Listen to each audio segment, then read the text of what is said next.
Good morning student. बेटा हम दूसरी किताब कृतिका में से पाठ 1 माता का आंचल देख रहे थे। और कल हमने आपको पिछले टर्न पे हमने आपको बताया था कि किस तरीके से पिता के साथ वो गंगा नहाने के लिए जाते, वहाँ पे गोलियाँ जो है वो मछलियों को खिलाते और लौटते समय पेड़ों की डाल पर बैठ कर के झूला करते थे। आगे देखिए। कभी कभी बाबूजी हमसे कुश्ती भी लड़ते, वे शिथिल होकर हमारे बल को बढ़ावा देते और हम उनको पछाड़ देते थे। यह उतान पड़ जाते और हम उनकी छाती पर चढ़ जाते थे। जब हम उनकी लंबी लंबी मूछें उखाड़ने लगते तब वे हंसते हंसते हमारे हाथों को मूँछों से छुड़ाकर उन्हें चूम लेते थे। फिर जब हमसे खट्टा और मीठा चुम्मा मांगते तब हम बारी बारी कर अपना दायां और बायां गाल उनके मुंह की ओर फेर देते थे। बाएं का खट्टा चुम्मा लेकर जब वह दाहिने का मीठा चुम्मा लेने लगते तब अपनी दाढ़ी या मूछ हमारे कोमल गालों पर गड़ा देते थे। हम झुंझलाकर फिर उनकी मूछें नोचने लग जाते थे। इस तरह वह बनावटी रोना रोने लगते और हम अलग खड़े खड़े खिलखिलाकर हंसने लग जाते थे।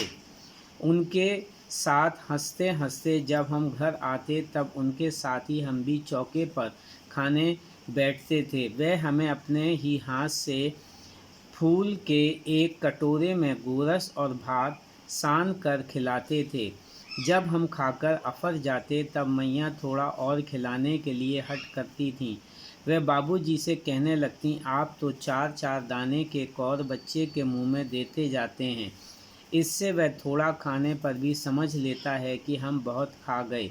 आप खिलाने का ढंग नहीं जानते। बच्चे को भर मुंह कौर खिलाना चाहिए। जब खाएगा बड़े बड़े कौर तब पाएगा दुनिया में ठौर। देखिए मैं खिलाती हूँ। मर्दुए क्या जाने कि बच्चे को कैसे खिलाना चाहिए। और महतारी के हाथ से खाने पर बच्चों का पेट भी भरता है। यह कह वह थाली में दही भात सांती और अलग अलग तोता मैना कबूतर हंस मोर आदि के बनावटी नाम से कौर बनाकर यह कहते हुए खिलाती जाती कि जल्दी खा लो नहीं तो उड़ जाएंगे। पर हम उन्हें इतनी जल्दी उड़ा जाते थे कि उड़ने का मौका ही नहीं मिलता था।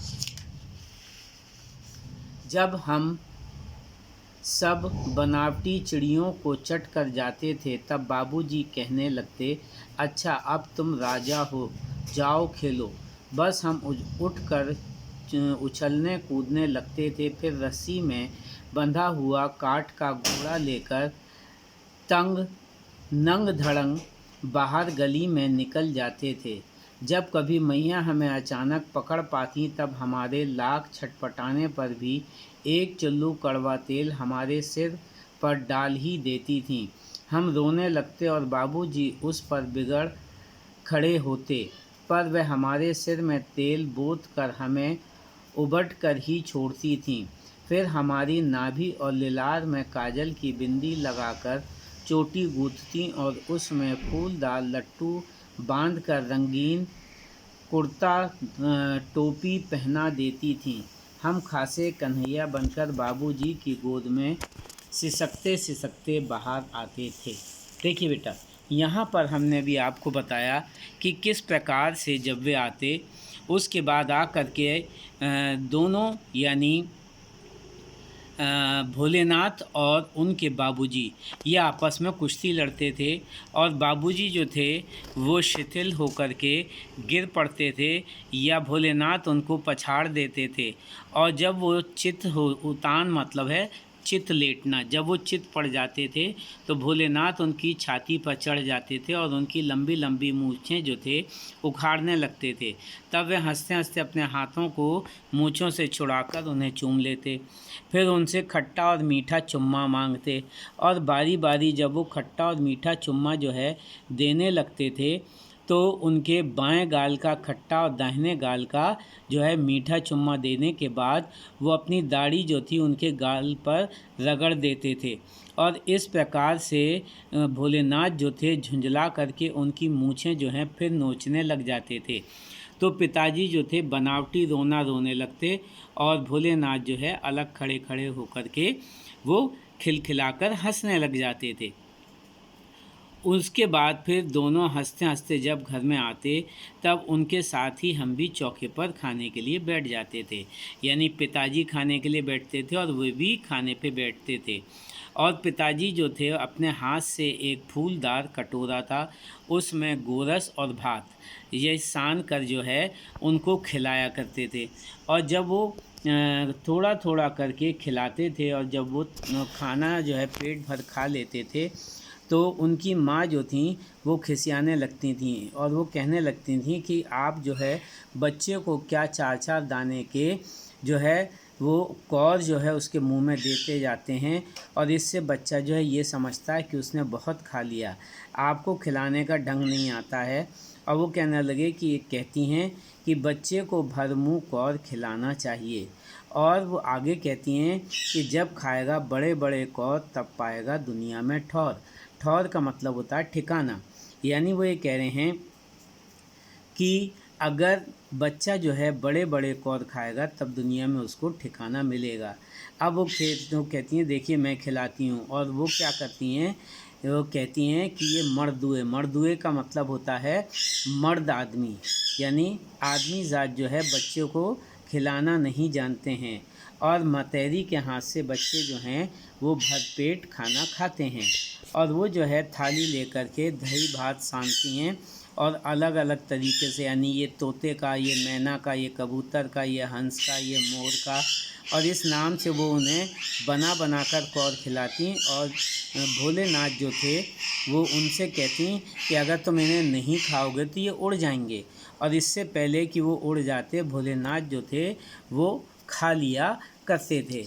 अब इसके बाद बताया है कि जब वो खा लेते तो बाबूजी जो हैं उनसे कहते कि अच्छा है अब तुम राजा हो गए हो और जा कर के खेलो। बस वो क्या करने लगते, उछलने कूदने लगते थे। फिर रस्सी में बंधा हुआ उनका एक काठ का घोड़ा, काठ माने लकड़ी का एक घोड़ा था, उसको लेकर के नंग धड़ंग ही गली में निकल जाते थे। और जब कभी माँ उनको पकड़ लेती थी तो उनके लाख छटपटाने पर भी वो उनको नहीं छोड़ती थी और उनके सिर में, उनके बालों में एक चुल्लू जो है कड़वा तेल डाल देती थी। अब भोलेनाथ जो थे रोने लगते थे, पिताजी जो थे इस बात पे नाराज़ हो जाते थे, लेकिन माताजी जो थी उनके सर में, उनके बालों में तेल डालकर उसको उबटने का मतलब है अच्छी तरीके से मालिश करके, फिर उनकी नाभि और लिलार में काजल लगा करके और उनकी चोटी जो है गूँथती और उसमें एक फूलदार लट्टू बांध करके रंगीन कुर्ता टोपी पहनाकर उन्हें छोड़ देती।